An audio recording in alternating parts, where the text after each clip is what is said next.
कई सारे गुंडे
प्रेग्नेंट होती है उसी रास्ते से गुजर रहा होता है।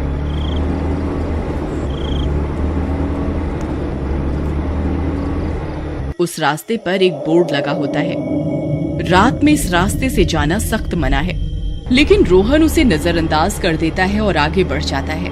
तभी उनकी गाड़ी का टायर फट जाता है। अरे ये क्या, लगता है गाड़ी का टायर फट गया है। ये तो बहुत ही बड़ी गड़बड़ हो गई। मेरे पास तो दूसरा टायर भी नहीं है, अब क्या करूं? अरे अरे जल्दी कुछ कीजिए ना, मेरा दर्द बढ़ता ही जा रहा है, मुझसे और बर्दाश्त नहीं होता, जल्दी कीजिए ना। सीमा, मेरे पास दूसरा टायर नहीं है, हॉस्पिटल पास में ही है, चलो हम पैदल ही चलते हैं। फिर वे दोनों सुनसान रास्ते में पैदल चलने लगते हैं।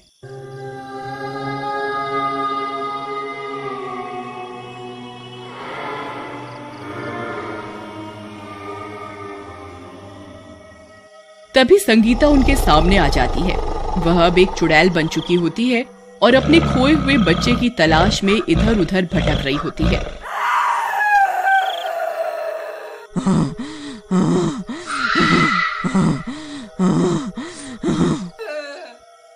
चुड़ैल को देखकर उन दोनों की हालत खराब हो जाती है। अरे मर गए रे, ये चुड़ैल कहाँ से आ गई? हाय रे, अब क्या करें सीमा?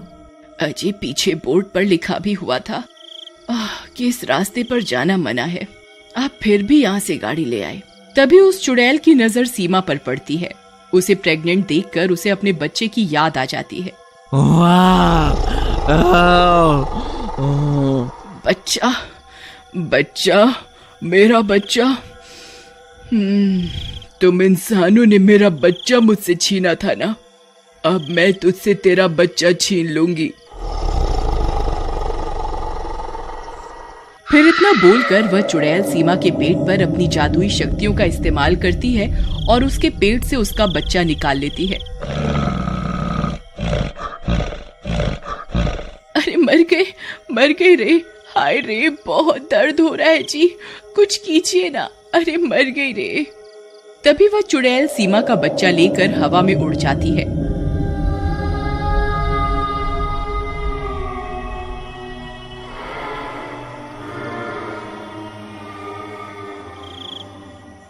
सीमा वहीं बेहोश हो जाती है। सीमा, तुम ठीक तो हो ना? सीमा, उठो सीमा, हे भगवान, मुझे इसे अभी हॉस्पिटल ले जाना होगा। फिर रोहन उसे उठाकर किसी तरह हॉस्पिटल पहुंच जाता है और किसी तरह उसकी जान बच जाती है। फिर कुछ दिनों के बाद, अजी कुछ भी कीजिए, मुझे मेरा बच्चा वापस ला कर दो, मैं अपने बच्चे के बिना नहीं जी सकती। तुम घबराओ नहीं सीमा, हम आज ही उस गांव में चलेंगे जहां यह हादसा हुआ था। ये तो बहुत बुरा हुआ भाई साहब आपके साथ। हम गांव वालों ने ये चेतावनी का बोर्ड भी लगाया हुआ था, लेकिन फिर भी आप उस रास्ते पर चले गए। वो चुड़ैल बहुत सालों से अपने बच्चे की तलाश कर रही है और जब उसे कोई बच्चा नहीं मिलता तो वो शख्स की जान ले लेती है। आपके बच्चे की वजह से आपकी जान बच गई है। देखिए भाई साहब, वो मेरा बच्चा अपने साथ लेकर गई है, वो अभी भी जिंदा होगा, आप सब लोग उसे ढूंढने में मेरी मदद कीजिए ना। अरे नहीं नहीं बहन जी, हम आपकी मदद कैसे कर सकते हैं भला बताइए? आप जितने पैसे बोलोगे हम देने को तैयार हैं, बस किसी तरह मुझे मेरा बच्चा वापस दिलवा दो। सीमा की ये सारी बातें वो गुंडा भी चुपके से सुन रहा होता है और भागकर अपने सरदार को सारी बात बताता है। अच्छा, तो ये बात है। क्या कहा उसने? मुंह मांगे पैसे देने को तैयार है वो औरत। हाँ सरदार, यही सही मौका है बहुत सारे पैसे बनाने का। लेकिन हम उसका बच्चा वापस कैसे लाएंगे सरदार? अगर उस चुड़ैल ने हमें पहचान लिया तो वो हमें जिंदा नहीं छोड़ेगी। तुम उसकी चिंता मत करो, जाओ और पता लगाओ हमने उस बच्चे को किसे बेचा है। जाओ और उस बच्चे को वापस लेकर आओ। फिर वे गुंडे जाते हैं और उस चुड़ैल के बच्चे को वापस लेकर आ जाते हैं। फिर वे लोग रोहन के घर जाते हैं और उन्हें बोलते हैं कि वे उनका बच्चा वापस दिलवा सकते हैं। भाई साहब, हम आपको अपनी सारी दौलत देने को तैयार हैं, बस आप हमें हमारा बच्चा वापस दिलवा दो। ठीक है, मेरे पास एक तरकीब है। तुम्हें आज रात को ही उसी रास्ते पर जाना होगा। ठीक है, मैं तैयार हूँ। फिर रात होने पर वे गुंडे रोहन और सीमा के साथ वहाँ पहुँच जाते हैं। अंकल, आप मुझे कहाँ ले जा रहे हो? तुम्हारी मम्मी के पास बेटा। ज्यादा शोर मत मचाओ, चुपचाप चलते जाओ। सरदार चुड़ैल हमें देखते ही अपना शिकार बना लेगी। हम अब और आगे नहीं जा सकते। तुम ठीक कहते हो। देखो भाई साहब, अब यहाँ से आगे आपको ही जाना होगा। फिर रोहन और सीमा उस बच्चे को अपने साथ लेकर आगे की ओर चल देते हैं। कुछ ही दूर चलने पर उन्हें अजीब अजीब सी आवाजें सुनाई देने लगती हैं। अजी, मुझे लगता है वो चुड़ैल यहीं कहीं है। कहीं ऐसा ना हो वो हमें देखते ही मार दे और अपनी बात कहने का मौका ही ना दे। तुम सही कहती हो सीमा, इससे पहले वो चुड़ैल हमें ढूंढे, हमें उसे ढूंढना होगा। देखो बेटा, आपकी मम्मी यहीं कहीं है, आप उन्हें आवाज लगाओ ना। अंकल, मेरी मम्मी कहाँ है? मैं तो उन्हें पहचानता भी नहीं। मैं बहुत छोटा था जब भगवान ने उन्हें अपने पास बुला लिया था। क्या मेरे पुकारने से भगवान मेरी मम्मी को वापस भेज देंगे? बोलो ना अंकल। बच्चे की बातें सुनकर सीमा की आंखें भर जाती हैं। फिर वो बच्चा अपनी माँ को पुकारता है। माँ, आप कहाँ हो माँ? देखो मैं आ गया।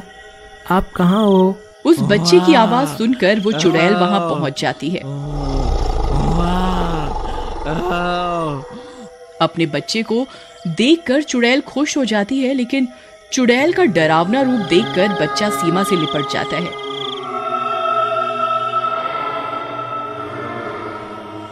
डरो नहीं बेटा, मैं तुम्हें नुकसान नहीं पहुंचाऊंगी। तुम मेरे बेटे हो। चुड़ैल जी, मैं भी एक माँ हूँ। जिस तरह आप अपने बच्चे के लिए तड़प रही हैं, उसी तरह मैं भी अपने बच्चे के लिए तड़प रही हूँ। कृपा करके मेरा बच्चा वापस कर दीजिए। मुझे माफ कर दो। मैं अपने बच्चे की तड़प में अंधी हो गई थी और मासूम लोगों की जान ले रही थी, लेकिन बस अब और नहीं। आओ मेरे साथ, मैं तुम्हें तुम्हारे बच्चे से मिलवाती हूँ। फिर चुड़ैल उन्हें एक गुफा में लेकर जाती है, जहाँ उनका बच्चा उन्हें मिल जाता है। अपना बच्चा पाकर सुमन खुशी से फूली नहीं समाती, लेकिन वह बच्चा उदास होकर पीछे खड़ा हो जाता है। चुड़ैल अपने उदास बच्चे को देखकर दुखी हो जाती है। उसे पता होता है कि वो अब अपने बच्चे की देखभाल नहीं कर सकती, क्योंकि वो इस दुनिया को अलविदा कह चुकी है। चुड़ैल जी, आप फिक्र मत कीजिए। आज से आपके बच्चे की मैं देखभाल करूंगी। आज से ये भी मेरा बच्चा है। मैं अपनी जान से भी ज्यादा प्यार करूंगी इसे। ये सब सुनकर चुड़ैल खुश हो जाती है। तुम्हारा बहुत बहुत शुक्रिया। अब मेरी भटकती आत्मा को शांति मिल सकेगी। फिर इतना बोलकर वह चुड़ैल हमेशा हमेशा के लिए चली जाती है और सीमा, रोहन अपने दोनों बच्चों के साथ खुशी खुशी रहने लगती है।